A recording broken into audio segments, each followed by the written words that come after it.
योग के षटकर्म की कुछ खास क्रियाएं आपको दिखाते हैं। ये कपड़ा है, लगभग 3-4 इंच चौड़ा होता है और कितना लंबा होगा? 22 फीट लंबा है। अब इसको धीरे धीरे मुंह में निगलते हैं। पहले किसी के सानिध्य में करना, पहले 1-2 फीट ही डालना, कभी पहले ही दिन 22 फीट डाल दो। और ये मुंह में नहीं रखते, कोई जादूगरी नहीं है, ये अंदर धीरे धीरे निगलते हैं। प्रारंभ में दिक्कत होती है तो थोड़ा पानी पी लेते हैं बीच बीच में 1-2 घूंट, तो अंदर चला जाता है और अंदर जाके पूरा श्लेष्मा, पूरी अंदर की गंदगी उसको साफ करने में यह हठ योग की बहुत बड़ी क्रिया है। इसको वस्त्र धोती बोलते हैं। ये तो वस्त्र धोती है। फिर दंड धोती आगे बताएंगे। ये सूत्र नीति और जल नीति। नाक में ऐसा डाला और इसको मुंह से फिर निकाल देते हैं। ये डालने से पहले रात को अणु तेल, बादाम रोगन या सरसों का तेल नाक में डाल लेना, फिर मुंह से आराम से निकल जाएगा। नहीं तो बहुत खांसी होती है, किसी किसी को तो ब्लड भी निकल जाता है। फिर देखो, ये एक ऐसा हमने बना दिया है, एक तरफ नाक में लगाओ, दूसरी तरफ अपने आप पानी निकलने लगता है। इधर से इसको दबा देते हैं और दूसरी तरफ से अपने आप निकल जाता है। नहीं तो पहले नाक से लगाते थे, कुछ लोग नाक से पानी खींच लेते थे, दिमाग में चढ़ जाता, दिक्कत होती थी। अब ये एक दूसरा तरीका है। अब देखो, पानी पिया, करीब 1 जग पानी पी लिया, 2-2.5 लीटर पानी पी लेते हैं। फिर ये नाली लगा दी मुंह से, और अब ये कोई जादूगरी नहीं है, अब ये पूरा पानी ऐसे निकलता है। अब इसको तो ये मयंक को खुद पेट का, आमाशय का, आंतों का, पाचन तंत्र का पूरा पैरालिसिस हो गया था।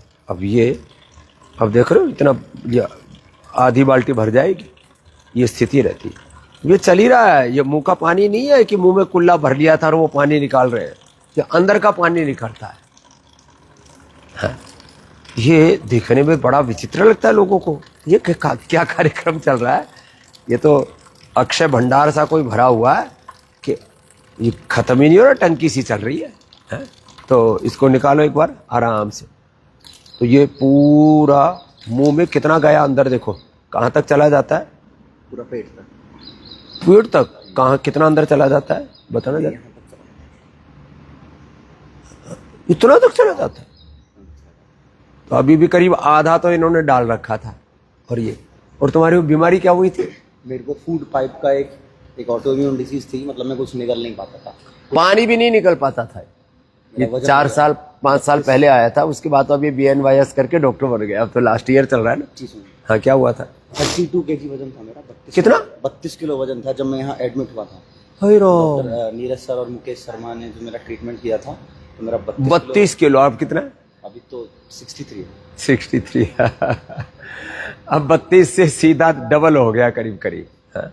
मेरी खुद की 8 बार एंडोस्कोपी हुई है जब मेडिकल साइंस में जब इलाज चल रहा था, जीबी पंत में, एम्स ये बहुत बड़ी बात बता रहे। PGI चंडीगढ़ में, लखनऊ में, PGI में, AIG हैदराबाद। इलाज क्या चला, हुआ क्या? उन्होंने कुछ नहीं कहा। उन्होंने बोला लास्ट में कि देयर इज नो, मतलब इस मेडिकल साइंस में इसका कोई इलाज नहीं है, हम आपकी गर्दन बदल के दूसरी ही नहीं लगा सकते। मतलब तो फूड पाइप पूरा का पूरा अंदर से पैरालिसिस जैसी स्थिति होगी। अब उसमें 10-10 मिनट पवन मुक्तासन, 10-10 मिनट उत्तान पादासन, फिर कितने 20-20 मिनट तक भी किया? नौकासन 19 मिनट तक किया। 19 मिनट तक लो। पवन मुक्तासन, उत्तान पादासन, नौकासन 10-10, 20-20 मिनट तक किया, ठीक हो गया। ये आपके सामने आजकल। तो ये थोड़ा मैंने षटकर्मा के बारे में बताया। पाचन लोगों का बहुत खराब है, गेहूं चावल ही हजम नहीं होते। अब देखो, ये हमने अलग अलग रोटियां रखी हुई, ये कोई प्रदर्शनी के लिए नहीं रखी हुई। लोगों को ग्लूटेन से एलर्जी है, किसी को गेहूं से, किसी को चावल से, किसी को रागी से, किसी को ज्वार से, किसी को बाजरा से। वैसे तो गेहूं चावल से ही ज़्यादा होते हैं, ग्लूटेन से ज़्यादा होते हैं। ग्लूटेन फ्री आटा आजकल बहुत चलता है, मार्केट में बहुत महंगा महंगा बेचते हैं। Gluten free biscuit, gluten free मिठाई। वैसे तो ये दूधी, जिनको पेट से ब्लीडिंग भी होने लगती है ना कोलाइटिस में, ये दूधी और ये संजीवनी घास, इसको मैंने पूछा गुजरातियों से क्या बोलते, बोलो बंदर पिच्छ बोलते हैं, बांदरा की पूछ जैसे होती है ऐसे। फिर ये है पुनर्नवा। ओ पुनर्नवा के तो पत्तों का रायता और इसकी भाजी, वो इसकी सांठी बोलते हैं, इसकी जड़ बड़ी जबरदस्त होती है। ये भूमि आंवला है और ये जो है मकोई है। मकोई, भूमि आंवला, पुनर्नवा, ये तो पेट के लिए अमृत है। ओहो, अब ये नवरत्न आता तो जो है सबको उपलब्ध करा दिया हमने पोषण के लिए। जौ का आटा और ये दलिया, ऐसा दलिया, एक तो गेहूं का दलिया, एक पुष्टाहार दलिया है, माने जिसमें 4 हम अनाज मिला करके देते हैं।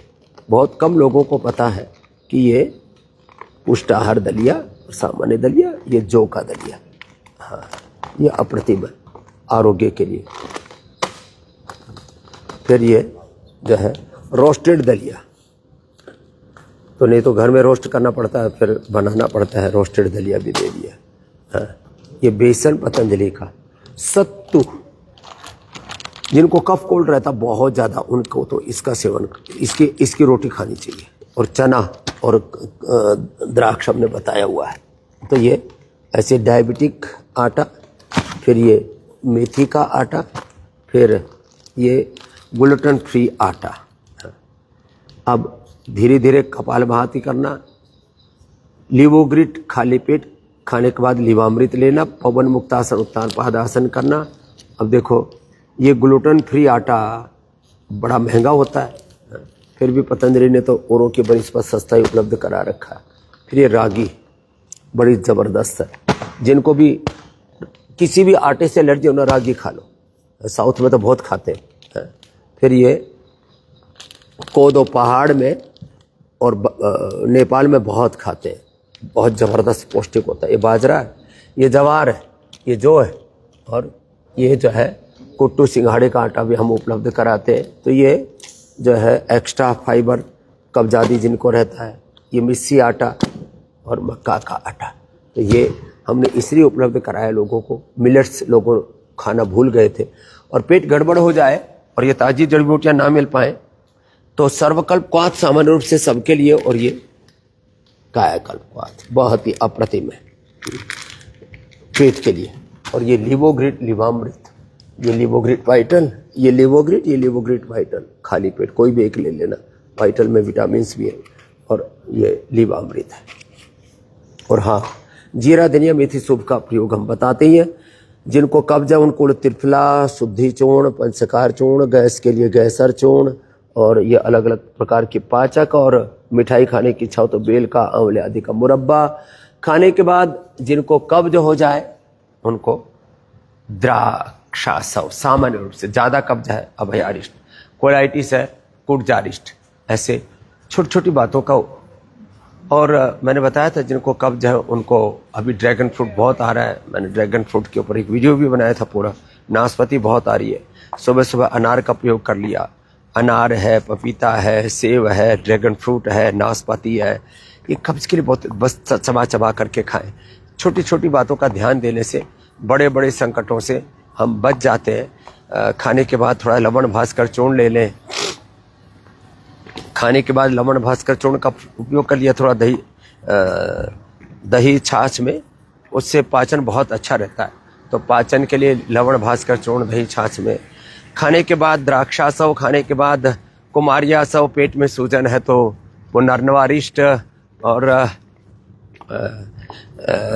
कब्ज है तो मैंने बोला अभयारिष्ट, कोलाइटिस है तो गुर्जारिष्ट, खाली पेट कोलोग्रिट, खाने के बाद कोटज घनवटी। ये भी बहुत दिनों से मैं देख रहा था, अब तो उत्तराखंड से लेकर के राजस्थान तक, अब देखो 2 साल में इसमें फल आने लग गए थे। जब छोटे फल आए थे तब मैंने एक वीडियो बनाया था, अब ये पूरे फल आ गए। अब ये पूरे परिपक्व होकर के बहुत मीठा तैयार हो जाता है। और ये पीछे पूरी अंजीर है, इसमें थोक में लगे हुए पूरे बड़े बड़े अंजीर लगे पड़े। तो अब पहले लोग समझते थे ये खजूर तो वह सऊदी अरबिया में, मिडिल ईस्ट में पैदा होंगे, ऐसा नहीं, राजस्थान में बहुत अच्छे होने लग गए, गुजरात में, महाराष्ट्र में, और मैंने कहा उत्तराखंड में। मैं गया था वहाँ दुबई, तब फल ले आया था खजूर, तो पूज्य मुक्तानंद जी महाराज जी ने फल खा करके फिर बीज लगा दिए, ये सारे खजूर लगे हुए, बढ़िया। तो खैर, तो मैं आपसे बता रहा था खजूर ये एनर्जी के लिए बड़ा अच्छा होता है। जिनका वेट कम रहता है ना, डेट बढ़ाए वेट, डेट खाएं दूध के साथ, और केला के दही और केला खाएं, दूध और जो है केला और दही के साथ। फिर आम, ये वजन बढ़ाने के लिए, वजन घटाने के लिए तो कई बार बताते हैं। तो मैं कह रहा था छोटी छोटी बातों का ध्यान दें। जिनको कोलाइटिस है वो कोलोग्रिट, कुटजारिस्ट, कुटिस घनबटी, और वो सुबह दही में, दोपहर छाछ में, ये सब गोल ले लिया करें, इससे मल बंध जाता है। बेल का प्रयोग कर लिया करें, उबला हुआ सेब ले लिया करें, और हमने बाकी सब घी, मीठा और दूध बंद करा देते हैं। कितने लोगों की कोलाइटिस हमने दूर की है, लोग वर्षों वर्षों पीड़ित रहते हैं। अब बवासीर होगी तो अर्शोग्रिट ले लो। लीवर के लिए पूरी दुनिया में कोई दवाई नहीं है एलोपैथी में, और लिव 52 आदि, उससे तो कई गुना ज़्यादा इफेक्टिव है अपनी लिवोग्रिट वाइटल। अब तो लिवोग्रिट सिरप भी बना दिया है बिना चीनी के। तो इतनी अच्छी अच्छी चीज़ें हैं।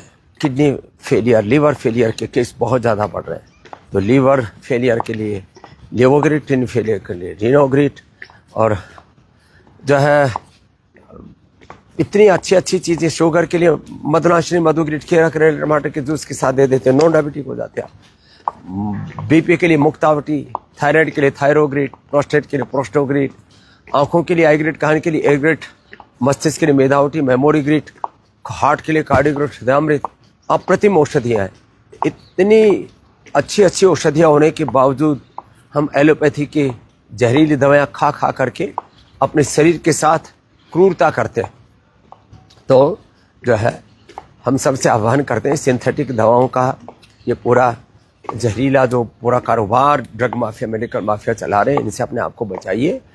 कितना भयंकर अर्थराइटिस है, पिरानिल गोल्ड ऑर्थोग्रिट लीजिए, आपको पेन किलर, स्टीरॉयड, बायोलॉजिकल की जरूरत नहीं पड़ेगी। कितना ही भयंकर अस्थमा है, उसमें भी आपको स्टीरॉयड वाले इनहेलर लेने की जरूरत नहीं, उसमें ब्रोनकॉम और स्वासारी गोल्ड से आपका ठीक हो जाएगा। कितनी भयंकर एसिडिटी, एसिडोग्रिट, लिवोग्रिट और मोतिपिष्टी से, ऐसे इतनी अप्रतिम औषधियाँ, सब रस रसायन भस्म, पिष्टी, पाक, चूर्ण, अवलेह, आसा, वरिष्ठ और सोने चांदी हीरे आदि की भस्म सब पतंजलि ने बनाई है। तो मैं सबसे आह्वान करूँगा, योग, आयुर्वेद, स्वदेशी से जुड़े, अपने सनातन जीवन पद्धति से जुड़े, औरों को जोड़े। यही अपने पूर्वजों की विरासत विज्ञान के साथ पतंजलि आगे बढ़ा रहा है, जिसमें हमारे समस्त समस्याओं का समाधान है।